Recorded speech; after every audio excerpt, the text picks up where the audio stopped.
Oke, teman-teman semua, kali ini kita akan bersama-sama melihat bagaimana pelaksanaan BIMTEK AKM yang merupakan bagian dari Asesmen Nasional atau AN yang sekarang sedang berlangsung di portal gurubelajar.kemdikbud.go.id. Yuk kita mulai belajar bersama. Hal pertama yang kita lakukan adalah membuka laman gurubelajar.kemdikbud.go.id. Kita pilih seri asesmen kompetensi minimum selengkapnya, kemudian mulai belajar, kemudian kita pilih lagi seri asesmen kompetensi minimum selengkapnya, kemudian kita buka tautannya. Di sini karena sudah mendaftar, maka tinggal kita buka tautan. Maka nanti kita akan masuk menggunakan email kita, yaitu yang menggunakan guruku.id, @guruku.id beserta passwordnya. Nah, setelah itu, maka kita tinggal masuk ke dalam pelatihan kita tentang asesmen kompetensi minimum. Nah, kita lihat di sini ada, karena saya sudah selesai maka tertulis sudah 100%. Jadi ada beberapa tahapan yang kita harus lalui untuk bisa menyelesaikan BIMTEK AKM ini. Jadi nanti yang pertama adalah harus menyimak dulu video pembukaan, kemudian ada pretest yang harus kita kerjakan sejumlah 30 soal.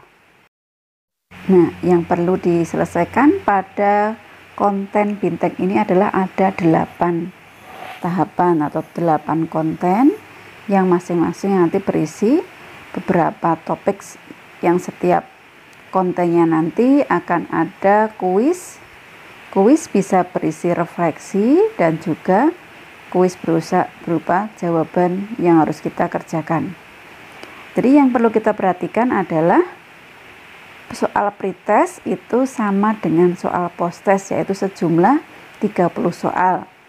Yang itu semua diambil dari konten-konten yang sudah kita pelajari, yang sebanyak tadi 8, yang nanti akan kita lihat beberapa contoh isinya.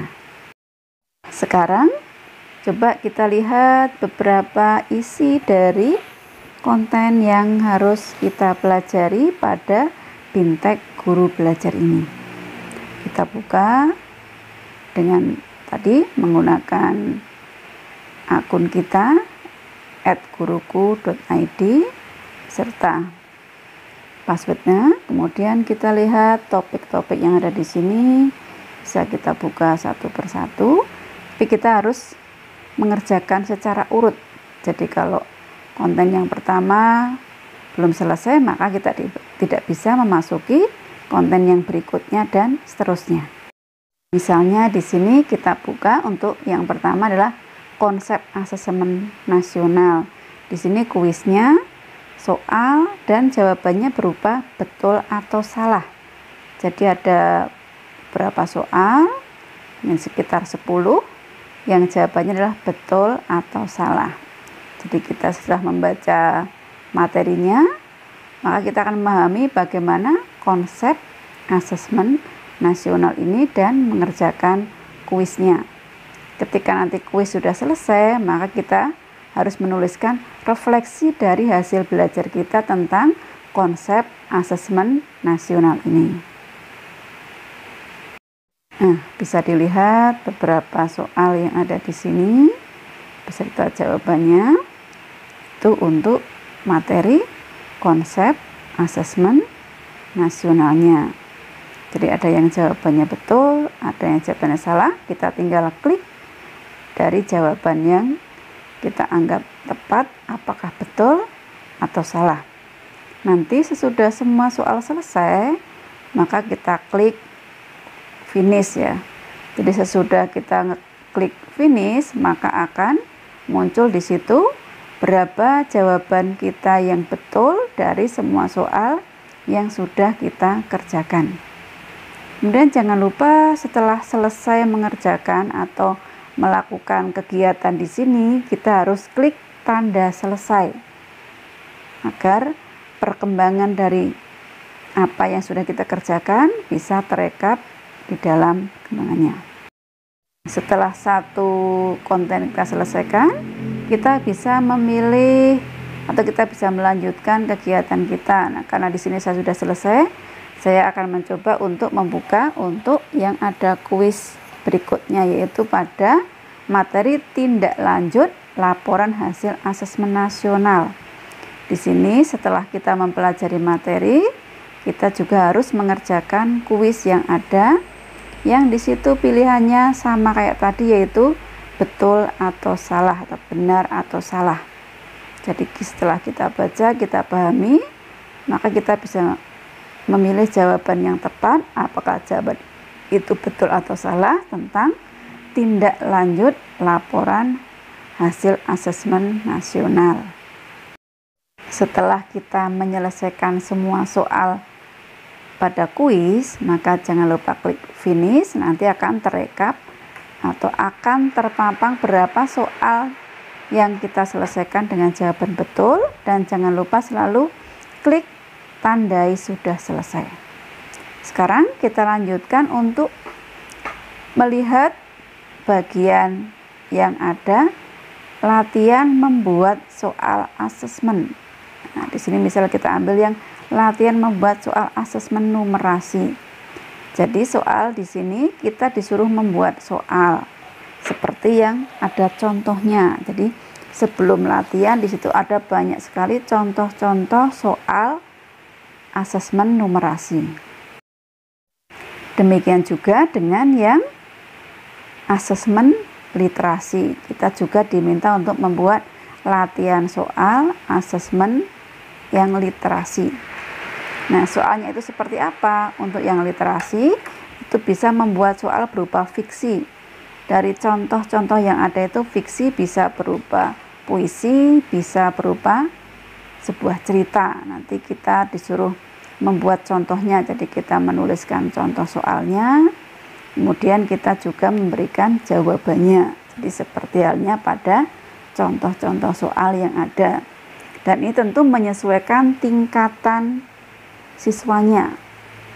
Jadi kalau saya sebagai di situ siswanya SMA, ya berarti level literasi atau level numerasi yang dibuat juga sesuai dengan tingkatan siswa yang diajar. Kegiatan AKM ini itu kan terjadwal berapa hari atau 5 hari, akan tetapi kita bisa menyelesaikan sesuai dengan kemampuan kita. Apabila 1 hari selesai, ya bisa. Kita pun bisa menyelesaikan 2 hari, 3 hari sesuai dengan jadwal yang sudah diberikan. Jadi semua materi yang terdiri dari 8 tahap tadi harus diselesaikan urut dan harus kita kerjakan, baik itu kuisnya maupun refleksinya, dan juga pretest dan posttestnya. Jadi yang perlu diingat, soal pretest itu sama dengan soal posttest. Dan di sini dianggap lulus atau akan diberikan sertifikat apabila nilainya itu minimal adalah 70. Nah, apa saja atau seperti apa soal-soal yang keluar pada pretest maupun posttest? Jadi soalnya itu meliputi dari bagaimana tujuan dari asesmen, kemudian asesmen nasional itu kan terdiri dari ada AKM, ada survei karakter, ada survei lingkungan belajar. Itu yang perlu kita pelajari. Kemudian membandingkan antara asesmen atau AKM dengan ujian nasional. Apa sih bedanya antara AKM dengan ujian nasional? Di situ nanti ada banyak soal yang berkaitan dengan pemahaman kita tentang perbedaan antara asesmen dengan ujian nasional. Kemudian pemahaman kita tentang bagaimana literasi dan numerasi atau AKM literasi dan AKM numerasi. Jadi ada berapa levelnya, level 1, level 2-nya bagaimana, Kemudian apa saja konten dari AKM literasi, apa saja konten dari AKM numerasi pada tiap-tiap jenjang yang diampu. Dengan mengerjakan semua rangkaian kegiatan tadi, jadi mulai dari kita mempelajari materi, mengerjakan kuis pada tiap materi, menuliskan refleksi, kemudian mengerjakan post test, maka nanti kegiatan AKM ini akan terbaca 100% selesai. Apabila kok belum 100%, kita bisa mengulangi mengerjakan kuisnya, kemudian kita klik tandai sudah selesai sampai dengan terekap 100%. Demikian apa yang bisa saya sampaikan, semoga sukses semuanya. Terima kasih.